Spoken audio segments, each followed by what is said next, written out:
வணக்கம், welcome back to chef Deena's kitchen. இனி நம்ம கிச்சனில் பச்சை கத்திரிக்காய் போட்டு கடைசல் பண்ண போகிறோம். இந்த பச்சை கத்திரிக்காய் போட்டு கடைசல் பண்ணும்போது பார்த்தீங்கன்னா அதோட டேஸ்ட்டே வேற மாதிரி இருக்கும். ஏன்னா அதில் வந்து விதைகள் அதிகமாக இருக்கும். பெரும்பாலும் பச்சை கத்திரிக்காய் பார்த்தீங்கன்னா இந்த சுகர் கண்ட்ரோல் பண்ணுறதுக்கு, உடம்பு வந்து பெருசாக வெயிட் போகிறதுக்கு, அதுக்கெல்லாம் வந்து கண்ட்ரோல் பண்ணுறதுக்கு பச்சை கத்திரிக்காய் சாப்பிட்டா நல்லா இருக்கும்னு சொல்லி நம்ம வீட்டுக்கு பெரியவங்களாம் சொல்லுவாங்க. அது எங்கள் அத்தை பார்த்தீங்கன்னா இந்த பச்சை கத்திரிக்காய் போட்டு சாம்பார் வைப்பாங்க. தண்ணியாக இருக்கும். அந்த மண்ணெடுப்பு இருக்குல்ல, அந்த மண்ணெடுப்பில் வச்சு அந்த கத்திரிக்காய் போட்டு வேக வச்சு கொடுத்தா அந்த சாதத்தோட சாப்பிட்றதுக்கு ரொம்ப சூப்பராக இருக்கும். அந்த மாதிரி தான் அந்த கத்திரிக்காய் கடைசல் செய்வாங்க எங்கள் அத்தை. அந்த கத்திரிக்காய் கடைசல் பண்ணும்போது என்ன பண்ணுவோன்னா, அந்த கட் பண்ணி வச்சுருக்க அந்த கத்திரிக்காயை நல்லா ரஃப்பாக கட் பண்ணிவிட்டு, அதுக்கப்புறம் இந்த வெங்காயம், தக்காளி, அதுக்கப்புறம் காரத்துக்கு காஞ்ச மிளகாய் போடுவாங்க. இது எல்லாத்தையும் ஒன்றா போட்டு நல்லா வேக வச்சு நல்லா மத்து போட்டு கடைஞ்சிட்டு அதுக்கப்புறம் தாலி போட்டு சாப்பிட்டீங்கன்னா ரொம்ப சூப்பராக இருக்கும்.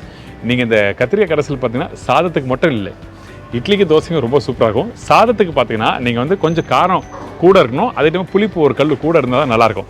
இட்லி தோசைக்கு வந்து இந்த காரம் புளிப்பும் கம்மியாக இருந்தால் அது கரெக்டாக இருக்கும். இந்த ரெசிபி எப்படி பண்ணு சொல்லி ஸ்டெப் பை ஸ்டெப்பாக சொல்கிறேன். ரொம்ப அருமையான ரெசிபி தான் அது.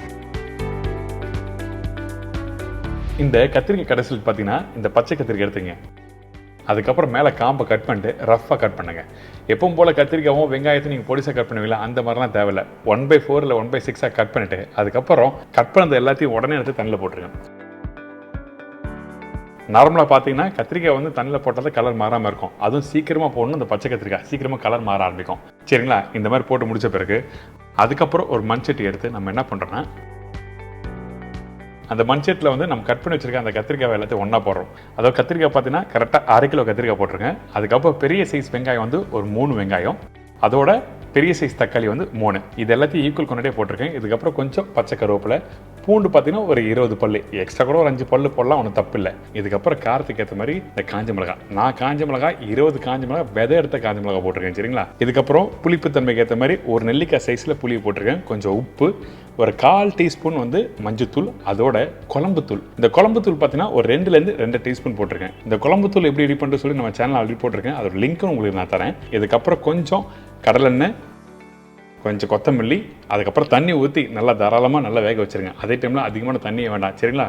கத்திரிக்காய் வேகிறதுக்கு, தக்காளி வேகிறதுக்கு தேவையான மட்டும் இருந்தால் மட்டும் போதும். அதுக்கப்புறம் அடுப்பு ஆன் பண்ணி இந்த கத்திரிக்காய் வேகிட்டுன்னு சொல்லி அப்படியே விட்டுருங்க ஒரு 10 நிமிஷத்துக்கு.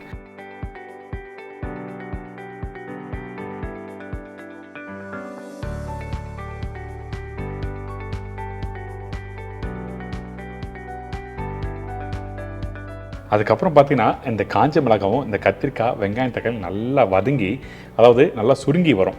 அதுக்கப்புறம் பார்த்தீங்கன்னா தண்ணி நல்லா ட்ரை ஆகும். அந்த டைமில் நம்ம என்ன பண்ணுறோம்னா, கத்திரிக்காய் கையில் எடுத்து பார்த்தீங்கன்னா அந்த கத்திரிக்காய் நல்லா பஞ்சு போல் நல்லா வெந்திருக்கும்.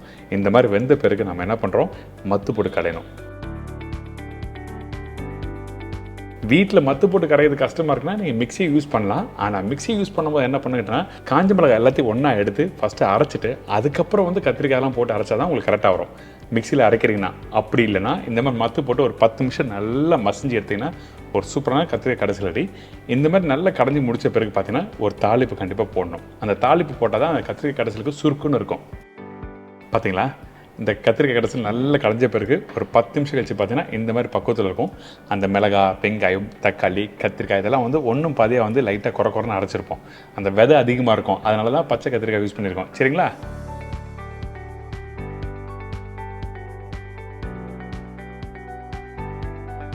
இதுக்கப்புறம் தாளிப்புக்கு தேவையான அளவுக்கு திருப்பி கொஞ்சம் கடலெண்ணெய் ஊற்றிருக்கேன். இதோட கடுகு போடுறோம். கடுகு பார்த்தீங்கன்னா 1 டீஸ்பூன் கடுகு போட்டிருக்கோம். கொஞ்சம் பச்சை கருவேப்பிலையும்.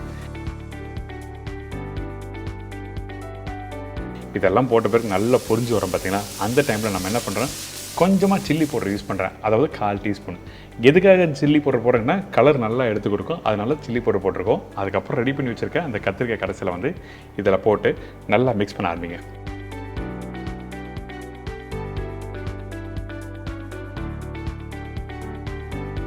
மிக்ஸ் பண்ண டைமில் அந்த எண்ணெய், அந்த கத்திரிக்காய், அந்த தாளிப்பு எல்லாம் ஒன்றோட ஒன்று நல்லா மிக்ஸ் ஆகும்.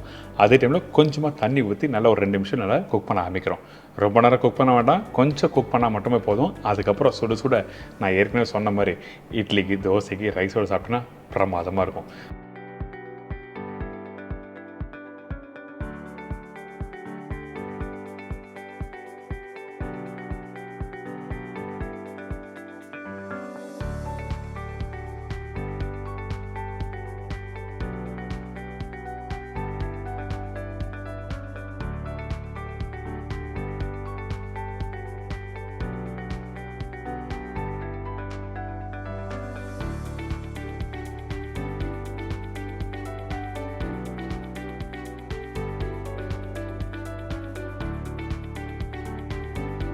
இன்றைக்கி கத்திரிக்காய் கரைசல் எப்படி பண்ணு தெரிஞ்சிச்சுல, கண்டிப்பாக ட்ரை பண்ணி பாருங்கள். ரொம்ப சிம்பிள், முன்ன பின்ன சமையல் தெரியாதவங்க கூட ஈஸியாக டக்குன்னு பண்ணக்கூடிய ஒரு ரெசிபி தான் இது. நான் திருப்பி சொல்கிறேன், இந்த கத்திரிக்காய் கரைசலுக்கு வந்து நீங்கள் நார்மல் கத்திரிக்காய், அதாவது அந்த பெங்களூர் கத்திரிக்காய், இந்த பர்த்தாக்கு பண்ணுற கத்திரிக்காயெல்லாம் நீங்கள் யூஸ் பண்ணாதீங்க. இது ஒன்லி பச்சை கத்திரிக்காய் தான் தி பெஸ்ட்டு. கண்டிப்பாக ட்ரை பண்ணி பாருங்கள். ட்ரை பண்ணி பார்த்துட்டு ஃபீட்பேக் கொடுங்க.